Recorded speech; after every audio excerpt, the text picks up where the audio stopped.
Hi there team, welcome back to the channel and welcome to my overview of Castlevania Dominus Collection. So I do overviews on this channel, it's where I have a look at the first 2 hours of a game. That's the Steam refund window. Steam says that you should be able to make up your mind about whether you want to keep a game or not in that time. And broadly speaking, and as a rule, I would agree and say 20 hours in, usually you're not going to change your mind about how you felt 2 hours in. So it's a short punchy video, keep it around 10 minutes, give you the broad strokes info, and then you can make up your mind on your own. Okay, so I don't have a huge storied background with Konami, to be honest. I've played a couple of the Metal Gears over the years, and I like Kojima, but I don't really have a stake in the fallout, as it were. I know a lot of people got shitty about the sort of breaking apart of that relationship. Like, I covered Signy the other day, which I was pleasantly surprised with, the kind of fairly high budget new Konami top-down shooter game. I know the bullet hell community didn't necessarily like it that much, but I thought it was great. And in recent years, I've fallen in love with sort of hybrid modern genre of Metroidvanias. You know, things like Ori and the Blind Forest comes to mind. So while I don't really have a Castlevania background, I never really played these games growing up. You know, there was a lot of them in modernity on things like the DS and Game Boy, which I didn't really play those. So I kind of really missed the whole Castlevania series pretty much. So I was actually pretty excited to jump into this and have a bit of a look and see what I missed, especially since I do like a lot of the modern takes on this genre, or rather the hybrid of this and Metroid. So suffice to say, this is awesome. This collection's fantastic. It's not that expensive. It's actually, pretty low-end indie price. 3 cool games in there. I dipped in and tried them all out, and it's a little overwhelming because there's like bloody 50 Castlevania games. I don't really know much other than Dracula's in it.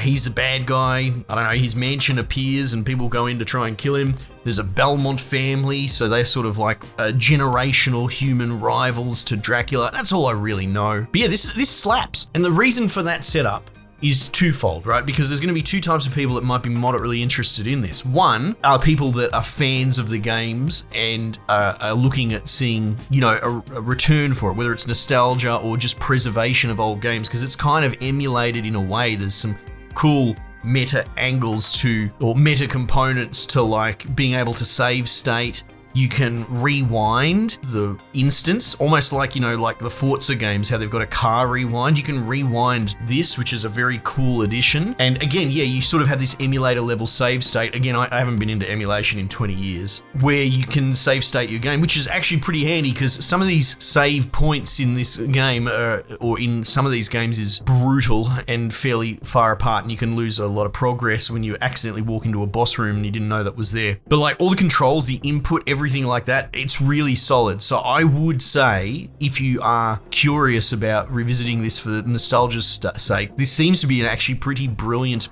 port with some really cool features, different versions built in, like, US version, Japanese version, all that sort of stuff. Like everything, the menu's readability, it's just a very good user experience to revisit these games of yesteryear. So they're the first type of people, and hopefully that's helped put their minds at ease. The second type might be just like me. No interest, or for whatever reason, have no attachment to Castlevania. But how do you jump into that series and get into it? I would actually say this is brilliant. Get this. If you're fleetingly curious. Again, it's 3 different games, and I'm not even really sure. I think maybe they were all handheld, like they were all Game Boy or DS, because they have that weird perspective where you can see the side of the screen. It seems to be like DS info screens, which is kind of cool actually, having the map up there at all times to reference.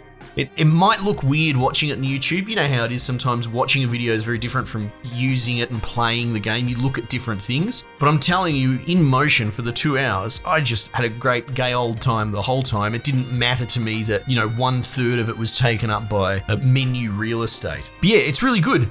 Again, jarring, but in a kind of like pull the thread curious kind of way, because there's 3 titles in here and they're all happening at different parts in the series. But my goodness, they're all really good on-ramps. Like each of them are so interesting. I'm like, which one do I play first? I pretty much went with the one at the top of the menu, which isn't the oldest one, funnily enough. I think it's the newest one. I think the top first option is one called Castlevania Order of Ecclesia, and that's kind of cool. You're this secondary organization that's, I think, more corporatized.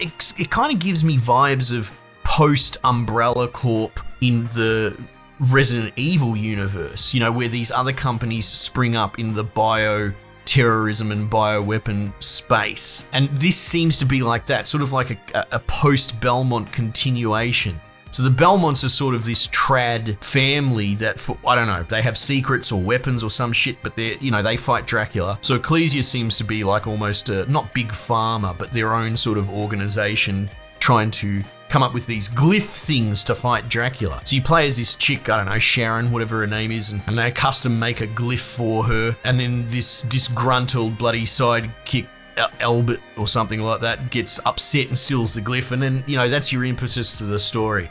But like, it's got interesting interplay because they all seem to have similar controls, which again, this might be moderately humorous if you're a Castlevania fan, but this is all new to me. I don't think I've really played a traditional Castlevania game ever. But generally speaking, it's like a 2-button interface, and each of the games does their own take on it. But the through line is you sort of have a mini RPG. You can equip bits of equipment. You'll be going to shops where you can sell and buy clothing items. But you pick up glyphs in this case, but just weapons across all 3 games. And they will all have essentially a different moveset. You equip them, you fire them, and you've probably seen things like the axe that you can throw in a diagonal way. So the particular shtick with this game is you can equip 2 different glyphs to the 2 different kind of attack buttons, X, Y, whatever. And you can mix and match. And so like, say, I've been getting good value out of the sword, whatever it is, the rapier attack, and you can basically just spam alternate between the 2 of them, and you send out a flurry. But I'm absorbing more weapons as I kill dudes. Like if I killed these archers, they dropped an archer glyph, and my chick can absorb it. She like flashes her back, lifts up her hair.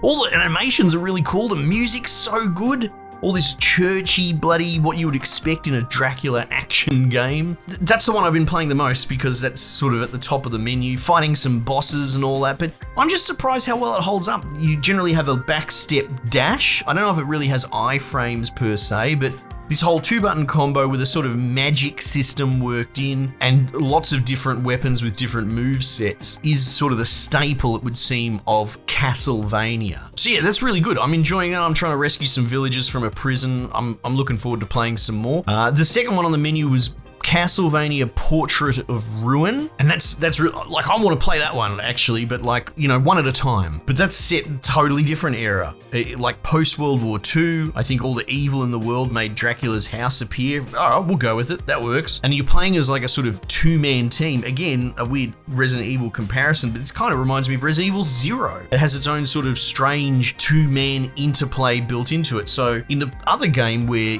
your sort of second attack slot was a second weapon that you could mix combos with, in this, the second slot is a flip between the 2 heroes, bloody Jonathan and Charlotte, and they've got the greatest little sort of Jonathan, Charlotte.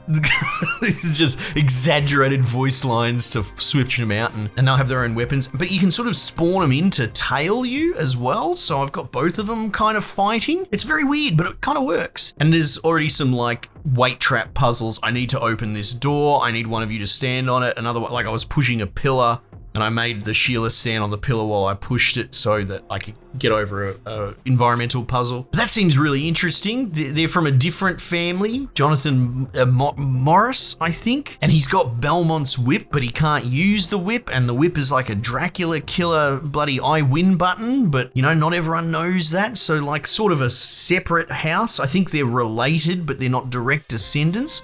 But again, all these little drips and drabs of lore from these games being eclectically thrown together doesn't overwhelm me so much as it makes me go, ooh, there's a lot of cool stuff going on here. I've missed out by not being a Castlevania fan. And then the third game on the list was Castlevania Dawn of Sorrow, which might actually be the oldest one, I'm not sure. And in that, it's set in the 2030s, like in some sort of future. And you're playing as some dude named Soma. And as best as I understand it, he's sort of like a surrogate for Dracula, like maybe an avatar. So there must be a previous game where Dracula got summoned into him or something, and he can bloody control souls or so. Anyway, whatever. Some Sheila tries to kill him, and then off to the castle you go. And as you kill enemies, same sort of thing. You absorb their soul in a way, and that gives you an unusual, unique move set that you map to a button on top of using like swords and daggers as well. So it's got this sort of hybrid system going on. I also think there's like a super old sort of off to the side game thrown in there, Haunted Castle. I don't know anything about it, and I only when I started reading after I played my 2 hours did I even realize that that was there. So, you know, maybe that means something to you if you're a Konami fan from bloody decades past. Anyway, so all in all, it's really good. It's actually a great little sample platter, in a way, of that whole genre, and I think it would be in your best interests if you,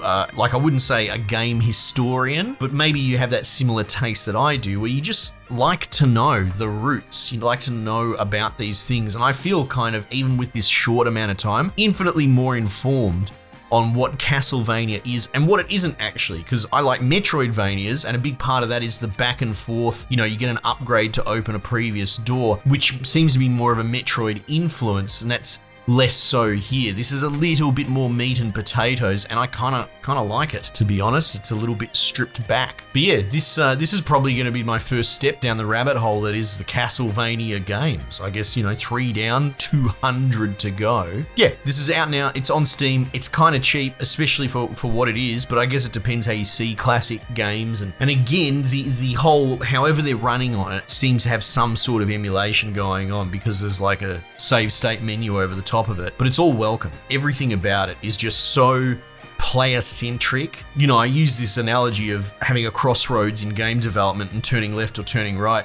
These days, a lot of games are getting like remakes, remasters. To me, that was one turn down the path. This is kind of another turn down the path, where it's more about preserving the original game, but with a layer of modern stuff in it. So not reworking it, remaking it for a modern audience, but like, here's the game, but we now have the technology to give you a rewind button or let you save anytime that you want. You know, these modern implementations that are just a massive help for someone that's trying to dip back into classics. Anyway, team, what a game. What a collection of games. Might just leave it there for the time being. I'll catch you guys on the next one.